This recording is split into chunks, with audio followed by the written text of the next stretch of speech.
suis né dans une famille de 10 enfants.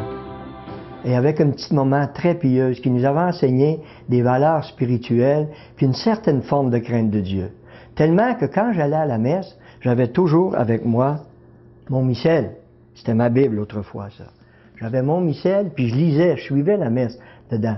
Puis un jour, le Seigneur s'est servi d'un verset dans l'Évangile de Matthieu qui disait que celui qui dira raka à son frère est passible du jugement de la géhenne, donc de l'enfer, parce que c'était marqué en bas, la géhenne, c'était quoi? Et raka voulait dire tout simplement fou, stupide, idiot. Alors on était 10 dans la famille, alors on l'avait sûrement, à un moment donné, échappé. Et ça m'a amené un jugement terrible sur moi. J'avais peur de Dieu maintenant, et je me voyais toujours en enfer quand je pensais à ces choses-là. Alors ça m'a amené justement à entrer chez les frères Arthabasca, puis les frères Sacré-Cœur Arthabasca. Puis là, je croyais trouver des réponses à mes questions, cette fameuse crainte de Dieu-là, mais j'ai absolument rien trouvé. Et après 2 ans, je suis sorti de chez les frères pour retourner à la vie un peu plus normale, si on veut. Puis, vers l'âge de 16-17 ans, on a formé un groupe musical avec 2 de mes frères et un beau-frère. On a joué un petit peu partout au Québec. Puis, ça a bien fonctionné. Mais cette idée-là me trottait toujours dans la tête, ce fameux raka-là. Puis, c'était pas réparé, puis je savais même pas où trouver une solution à tout ça. J'avais peur de Dieu. Alors, suite à ça, après être sorti chez les frères, puis avoir notre groupe musical, c'était un peu pour oublier tous nos tracas, là.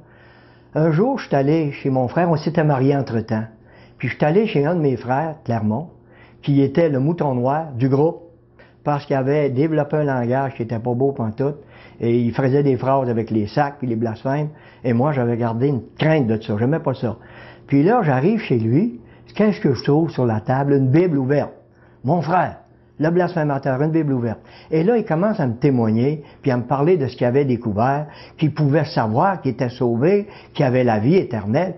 Hey, je le prenais, mais tu sais, un petit peu drôlement. Mais je voyais son assurance qu'il avait. Moi, j'avais peur, puis lui, il avait plus peur du jugement, malgré son fameux langage d'autrefois. Alors là, il m'a conseillé de lire dans l'Évangile de Jean. Et soyez sûr que ça m'intéressait parce que je cherchais depuis des années une réponse qu'on m'avait jamais donnée. Alors, je suis arrivé, puis chez nous, puis j'ai commencé, j'ai dit à ma femme, en premier de tout, j'ai dit, Clermont, il est tombé sur la tête ou il a trouvé quelque chose. C'est ça que j'avais dit. Puis, j'ai continué, là, j'ai commencé à lire, par exemple, dans l'Évangile de Jean. Quand je suis arrivé à Jean 5, 24, qui disait, en vérité, puis c'est Jésus qui parlait, en vérité, je vous le dis, celui qui écoute ma parole et qui croit à celui qui m'a envoyé, a la vie éternelle, présentement, maintenant, et ne vient point en jugement, mais il est passé de la mort à la vie. Point en jugement, ça m'intéressait, de ne pas passer en jugement de Dieu. J'avais peur de Dieu, mais là, je ne passerais pas en jugement.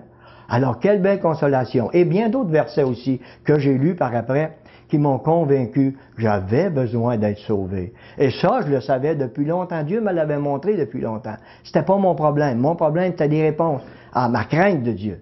Et du moment que j'ai cru, du moment que j'ai fait confiance à ce que Dieu disait dans la Bible et à ce que Jésus me disait, parce que la Bible, c'est Jésus qui me parlait.